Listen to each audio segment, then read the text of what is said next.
22 years ago, Percy Curtis was the bully at her high school. It was not open. It was the subtle type that if you took the pieces apart, would not think of it as bullying at all. But Naomi Bell, a kind, thoughtful girl, was the object of these intentional acts. The laughter when Naomi walked into the room. The invitation that happened to disappear when accepted. Little acts that made one question their own sensitivity. And now Percy will come to grips with what she did as she watches her daughter slowly disappear in her home until she learns what's happening to her at school. This is not a story about karma. No one openly does anything to deserve bullying, but people do it anyway. Join me as Percy learns what she did and learn what she does next.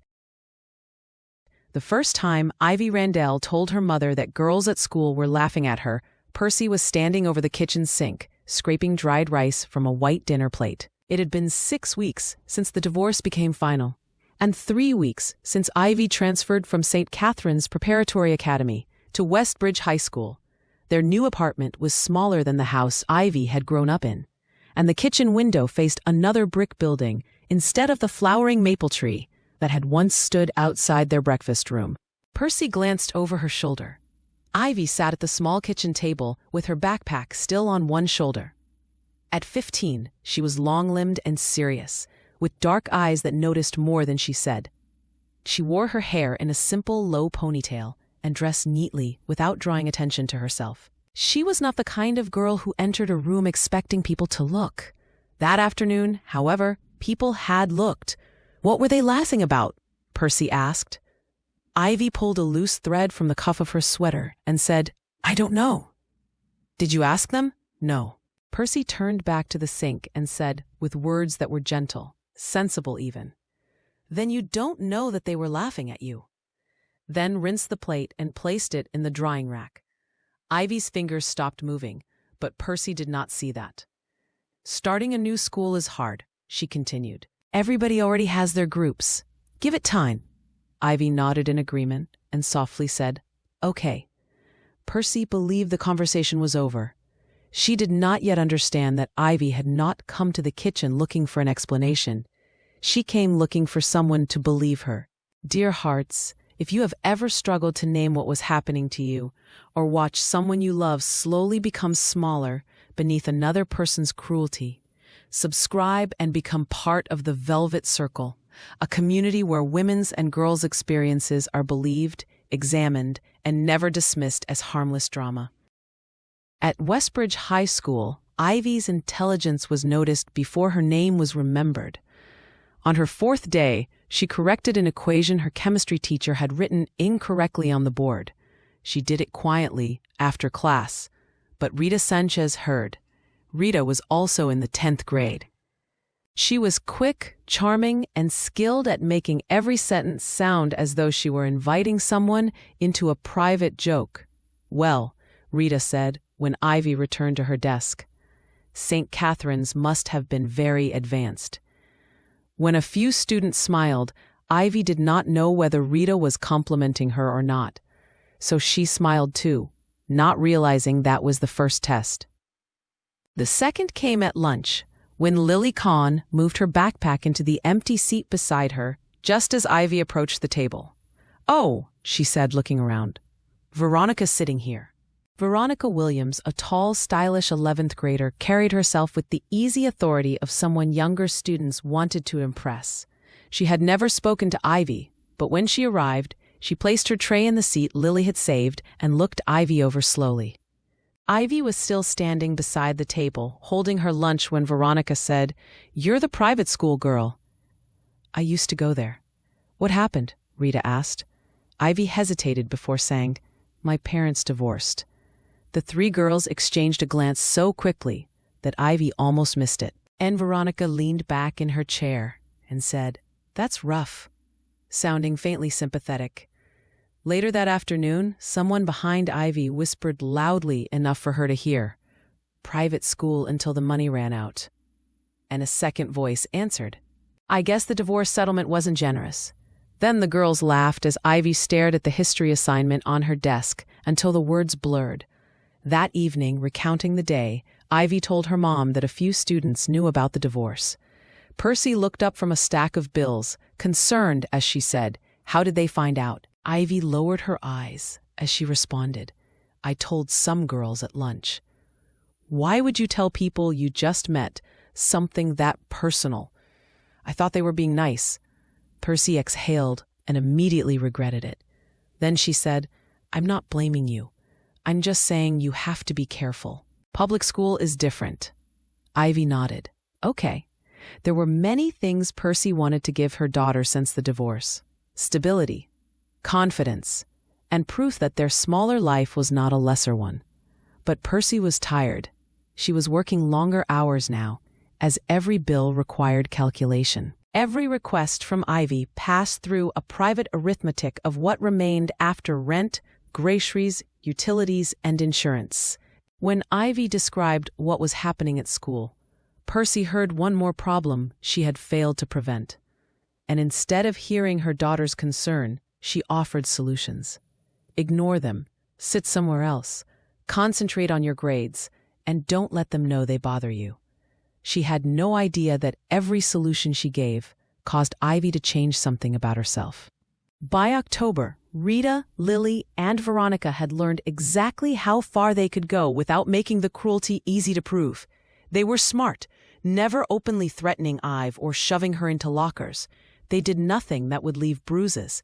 Instead, Rita invited Ivy into a group chat and then removed her after she responded.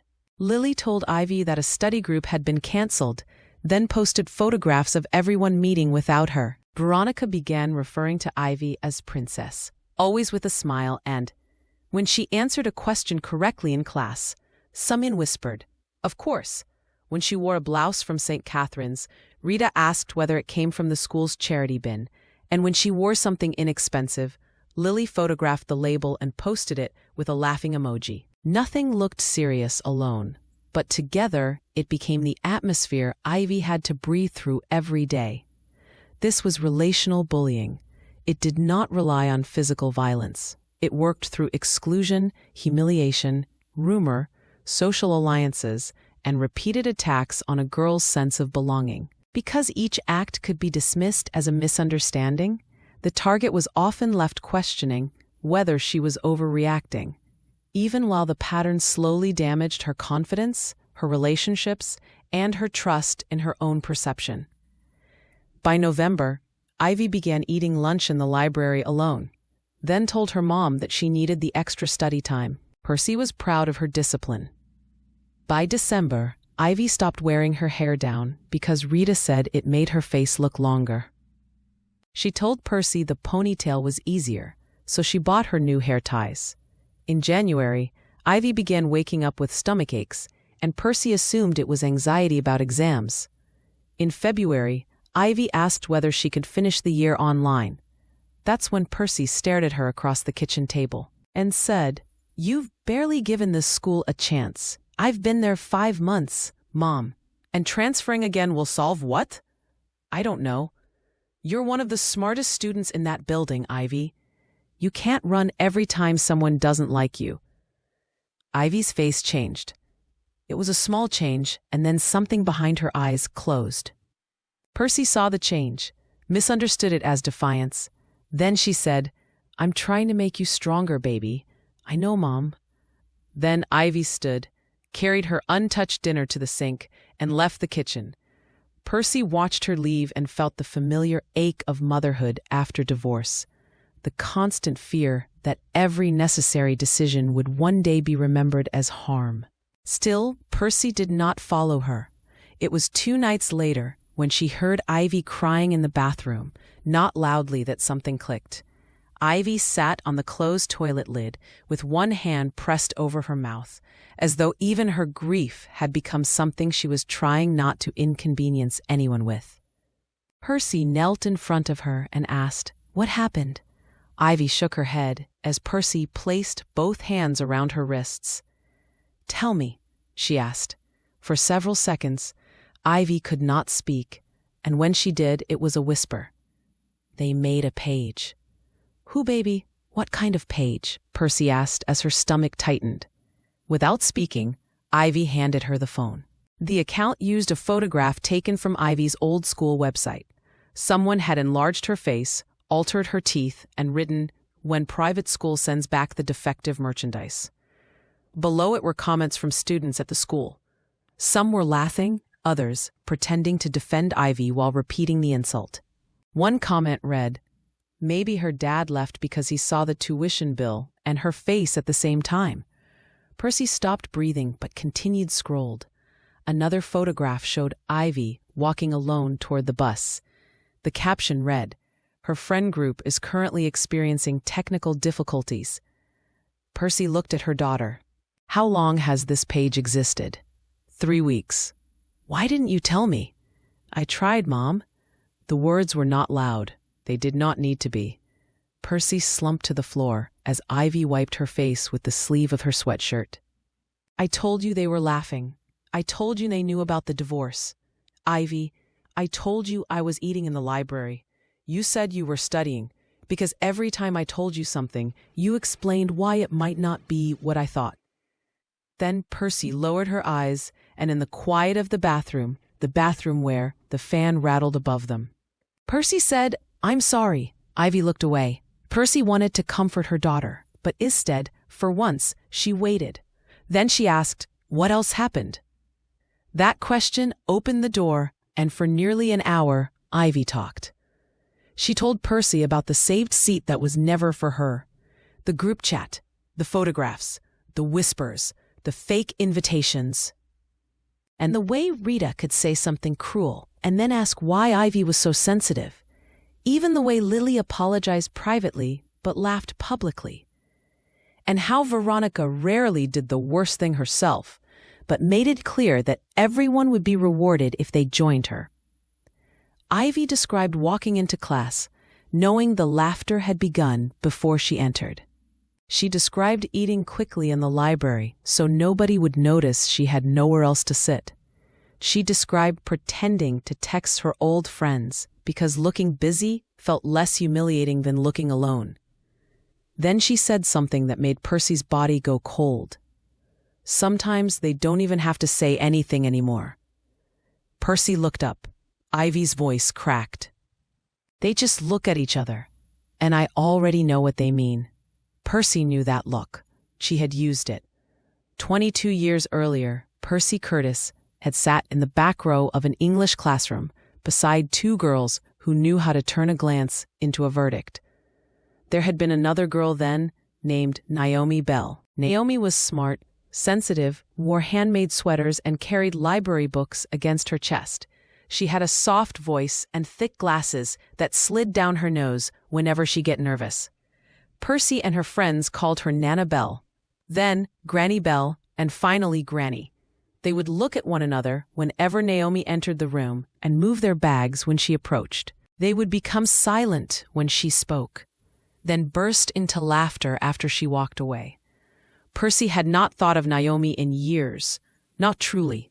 She had remembered the events as fragments of adolescence, immature behavior, stupid jokes, a phase, but she had never remembered Naomi's face after the laughter. Now her daughter was sitting in front of her, wearing it. That night, after Ivy finally fell asleep, Percy opened a box she had not touched since the move. The box contained yearbooks, old photographs, a faded school sweatshirt, and the paper remains of a life Percy remembered only now. She opened the yearbook from her sophomore year.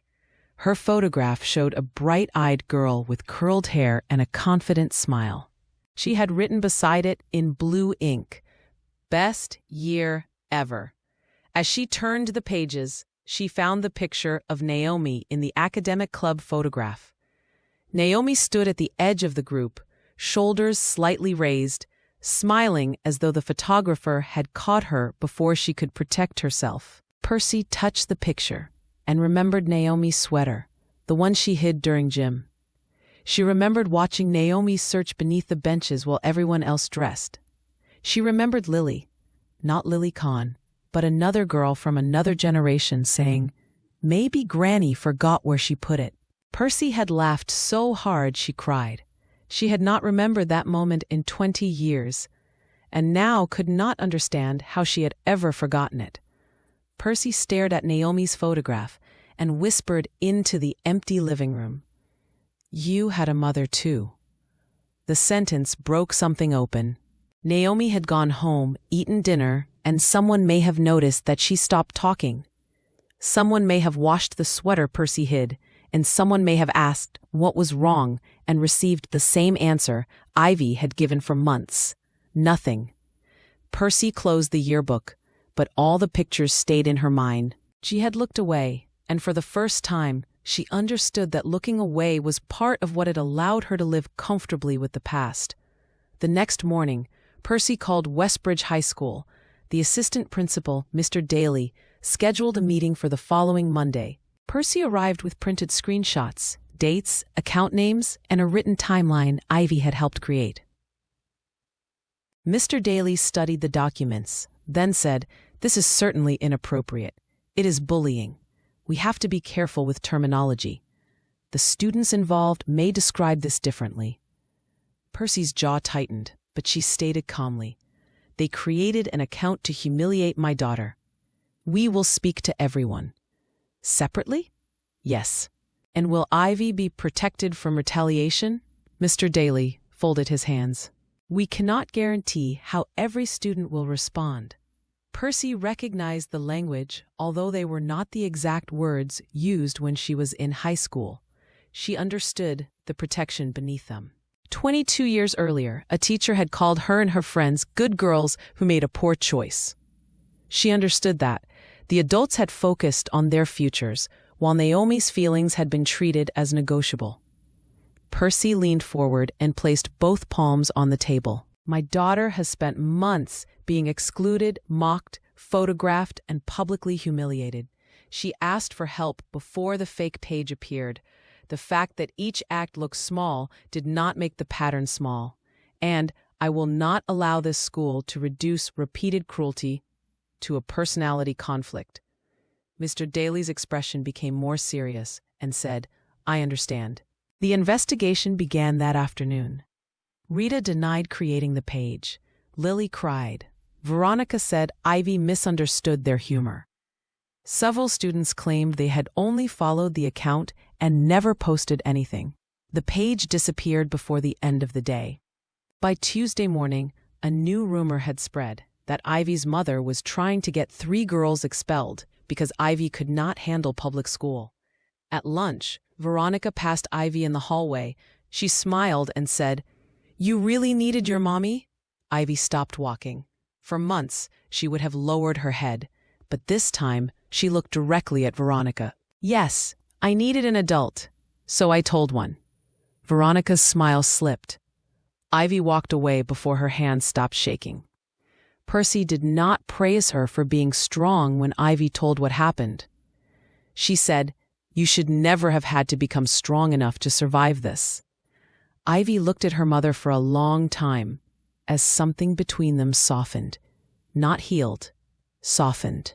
Percy stopped demanding that Ivy assure her everything was fine, because she knew that trust repaired slowly, especially after being dismissed by someone whose belief mattered most.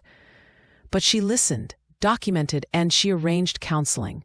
Whenever retaliation appeared, she contacted the school. She helped Ivy reconnect with 2 friends from St. Catherine's without treating her old life as something she needed to outgrow. Most importantly, she asked Ivy whether she wanted to remain at Westbridge, transfer, or complete the year through another program. The choice was hers. For the first time since the divorce, Ivy was not handed a decision and told it would make her stronger. A week after the school meeting, Percy sat beside Ivy on the couch. "There's something I need to tell you." Ivy muted the television. Percy folded her hands together. "When I was your age, there was a girl at my school named Naomi Bell." Ivy waited. "I treated her terribly." Percy forced herself not to soften the truth. "I excluded her. I laughed at her. I helped make school feel unsafe for her. And when adults asked questions, I minimized what happened." Ivy's face became still. "You bullied someone?" "Yes. Like they're bullying me?" Percy swallowed. Yes. Ivy looked away. Percy felt the instinct to explain. She had been young. Her friends had encouraged her. She had been afraid of becoming a target herself. Every excuse stood ready. Percy let them remain unspoken. I'm not telling you because what is happening to you is punishment for something I did, she said. It is not. You did nothing to deserve this. Ivy's eyes filled. Percy continued. And I am not telling you so you will comfort me. What I did was wrong before I understood it. It is still wrong now that I do. Ivy stared at the floor. Mom, did you ever apologize? No. Why not? Percy's voice fell. Because I told myself it wasn't serious. Ivy wiped her cheek. What about now? Now I know that serious harm can be made from many things people insist are small. Percy did not ask Ivy to forgive her for the months she had failed to understand. She apologized specifically for questioning Ivy's perception, for asking why she shared personal information, for assuming silence meant adjustment, for treating endurance as strength. Then Percy said, I cannot change the mother I was at the beginning of this, but I can become the mother you need now. Ivy leaned against the back of the couch. After a while, she asked, What happened to Naomi? I don't know. That answer troubled Percy more than any accusation could have. The school confirmed that Rita had created the account. Lily had supplied photographs, and Veronica had written several captions and encouraged others to follow it. The disciplinary response did not satisfy everyone. Rita's parents insisted she had made one mistake. Lily's father said she had been pressured. Veronica's mother threatened legal action and accused the school of damaging her daughter's college prospects. Percy listened to those parents defend their children and heard the fear beneath their anger. She understood it. She had been there. A parent wanted to believe the worst thing a child had done was not the truest thing about them. Percy believed that too. But she had learned something those parents had not yet understood. Protecting a child from accountability did not protect the child's character. It only protected the pattern. At the final school conference, Percy spoke directly to the families. I do not believe your daughters are beyond hope, she said. But hope without accountability is only permission wearing a different name. No one answered. Rita stared down at the table. Lily cried again. Veronica looked at Percy with open resentment. Percy did not need them to agree that day. She needed the behavior to stop. Westbridge implemented a safety plan, increased supervision, addressed the online harassment, and required restorative education without forcing Ivy into direct contact with the girls. Ivy chose to remain at the school through the end of the year, not to prove she was stronger. Because, once she was given a real choice, she decided there were parts of Westbridge she wanted to keep. The librarian who had quietly saved her a seat. The chemistry teacher who recommended her for the science team. A girl named Amara who had begun joining Ivy for lunch after admitting she had been afraid Veronica would turn on her too. Healing did not transform Ivy into a louder girl. It only allowed her to become herself again. When Ivy wore her hair down one Monday, a gesture that meant nothing to anyone else, Percy nearly cried. Months passed before Percy found Naomi Bell online.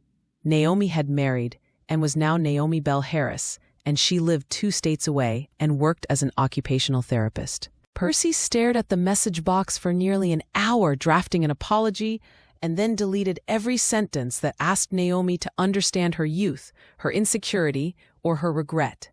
She removed the question, asking whether Naomi remembered. Of course Naomi remembered.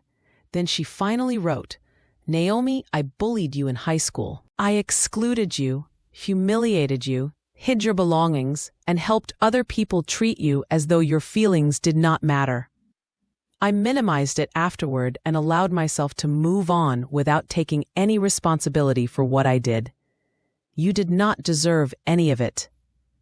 I did not understand until my daughter experienced similar bullying. Hearing her explain the pain she felt forced me to understand more clearly what I refused to understand then. Her experience is not punishment for my actions, and I am not contacting you to ask for forgiveness or relief. I am writing to say, I am sorry for the harm I caused you. I know no simple apology is enough, and I know it is late, but I needed to say it. You do not owe me a response and will respect your silence if that is what you choose. Percy read the message once more, then sent it and waited. Naomi did not respond that day, or the next. Then a week passed, and Percy checked less often. She had meant what she wrote. Naomi owed her nothing. But 2 weeks later, a reply arrived. It contained 4 sentences. I remember. My mother knew something was wrong, but I never told her everything. What you did affected me for years. I am glad your daughter told you. The last sentence made Percy cry. She sat at the kitchen table with tears running silently down her face when Ivy entered carrying 2 bowls of cereal. Placing a bowl in front of her mother, she asked, "Did Naomi respond?" Percy nodded. "Did she forgive you?" "No. Are you okay?" Percy looked at her daughter. This was the moment she could have accepted comfort. Instead, she told the truth. I'm feeling something I need to carry alone. Ivy sat down across from her. Percy closed the message. She said she is glad you told me. Ivy looked at the bowl between her hands. I'm glad I kept telling you. Percy reached across the table, but stopped before touching her. Ivy looked at the waiting hand. Then she placed her own inside it. Percy understood she could not undo Naomi's high school years, nor could she erase the mornings Ivy had entered Westbridge alone.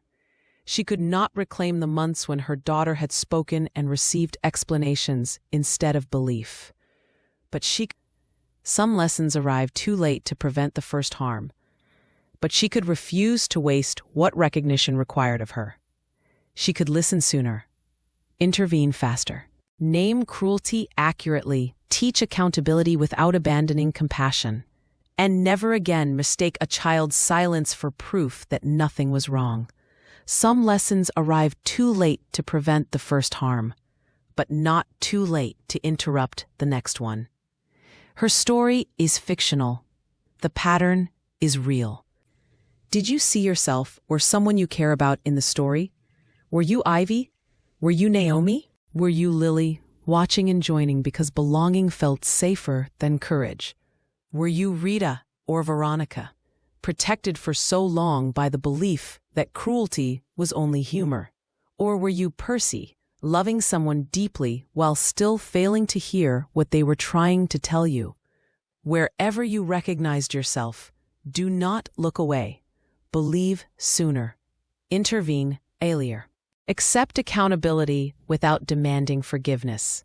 And when someone tells you they are being harmed, do not make them prove their pain before you offer protection. Don't stay quiet. Tell someone and ask for help.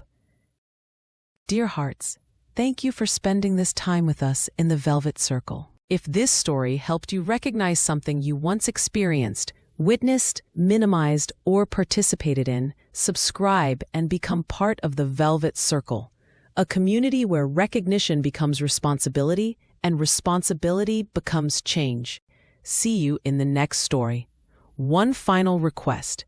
If you saw yourself or someone you care about in this story, don't stay quiet.